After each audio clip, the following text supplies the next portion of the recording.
A bank must maintain legally required reserves equal to a prescribed percentage of its deposits.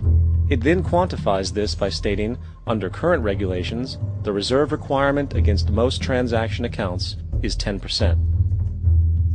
This means that with a $10 billion deposit, 10% or $1 billion is held as the required reserve, while the other $9 billion is considered an excessive reserve and can be used as the basis for new loans. Now, it is logical to assume that this $9 billion is literally coming out of the existing $10 billion deposit. However, this is actually not the case. What really happens is that the $9 billion is simply created out of thin air on top of the existing $10 billion deposit. This is how the money supply is expanded. As stated in modern money mechanics, of course they, the banks, do not really pay out loans from the money they receive as deposits. If they did this, no additional money would be created. What they do when they make loans is to accept promissory notes, loan contracts, in exchange for credits, money, to the borrower's transaction accounts. In other words, the $9 billion can be created out of nothing simply because there is a demand for such a loan and that there is a $10 billion deposit to satisfy the reserve requirements. Now, let's assume that somebody walks into this bank and borrows the newly available $9 billion. They will then most likely take that money and deposit it into their own bank account. The process then repeats, for that deposit becomes part of the bank's reserves. 10% is isolated, and in turn 90% of the $9 billion, or $8.1 billion, is now available as newly created money for more loans. And, of course, that 8.1 can be loaned out and redeposited, creating an additional 7.2 billion, to 6.5 billion, to 5.9 billion, etc. This deposit money creation loan cycle can technically go on to infinity.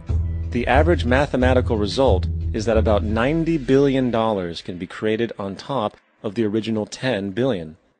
In other words, for every deposit that ever occurs in the banking system, about 9 times that amount can be created out of thin air. Money jitters. Ask the obliging Bank of America for a jar of soothing instant money, M-O-N-E-Y, in the form of a convenient personal loan. So, now that we understand how money is created by this fractional reserve banking system, a logical yet elusive question might come to mind.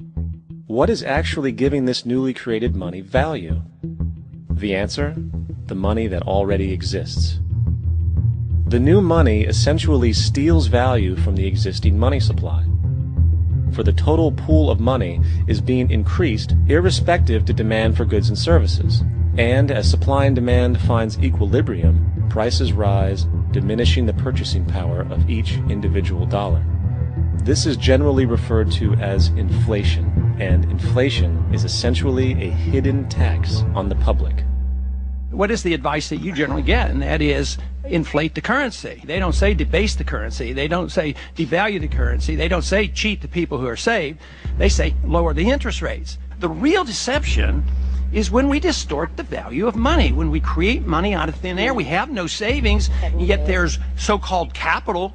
So my question boils down to this. How in the world can we expect to solve the problems of inflation, that is, the increase in the supply of money, with more inflation? Of course, it can't.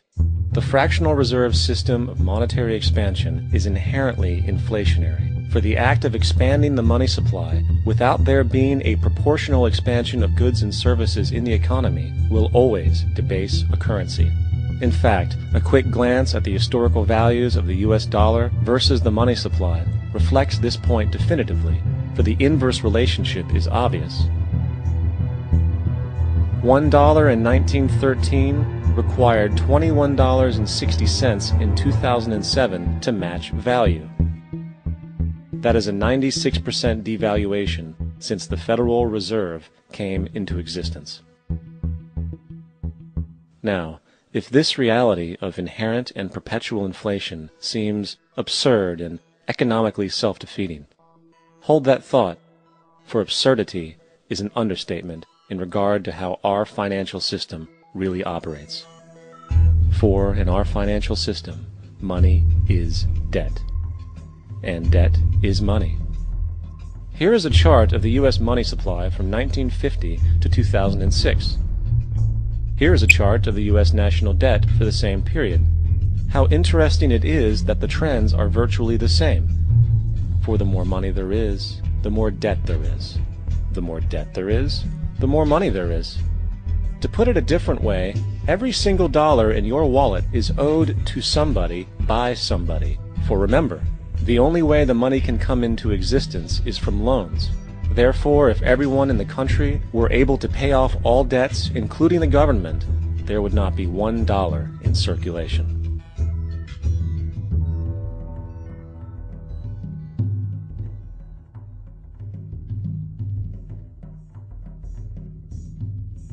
In fact, the last time in American history the national debt was completely paid off was in 1835 after President Andrew Jackson shut down the central bank that preceded the Federal Reserve. In fact, Jackson's entire political platform essentially revolved around his commitment to shut down the central bank, stating at one point, "The bold efforts the present bank has made to control the government are but premonitions of the fate that awaits the American people should they be deluded into a perpetuation of this institution or the establishment of another like it." Unfortunately, his message was short-lived, and the international bankers succeeded to install another central bank in 1913, the Federal Reserve. And as long as this institution exists, perpetual debt is guaranteed. Now, so far we have discussed the reality that money is created out of debt, through loans. These loans are based on a bank's reserves, and reserves are derived from deposits. And through this fractional reserve system, any one deposit can create 9 times its original value, in turn debasing the existing money supply, raising prices in society. And since all this money is created out of debt and circulated randomly through commerce, people become detached from their original debt, and a disequilibrium exists, where people are forced to compete for labor in order to pool enough money out of the money supply to cover their costs of living. As dysfunctional and backwards as all of this might seem, there is still one thing we have omitted from this equation. And it is this element of the structure which reveals the truly fraudulent nature of the system itself: the application of interest. When the government borrows money from the Fed, or when a person borrows money from a bank, it almost always has to be paid back with accrued interest. In other words, almost every single dollar that exists must be eventually returned to a bank with interest paid as well. But if all money is borrowed from the central bank and is expanded by commercial banks through loans, only what would be referred to as the principal is being created in the money supply. So then, where is the money to cover all of the interest that is charged? Nowhere. It doesn't exist. The ramifications of this are staggering, for the amount of money owed back to the banks will always exceed the amount of money that is available in circulation. This is why inflation is a constant in the economy, for new money is always needed to help cover the perpetual deficit built into the system, caused by the need to pay the interest. What this also means is that mathematically, defaults and bankruptcy are literally built into the system, and there will always be poor pockets of society that get the short end of the stick. An analogy would be a game of musical chairs, for once the music stops, somebody is left out to dry. And that's the point. It invariably transfers true wealth from the individual to the banks.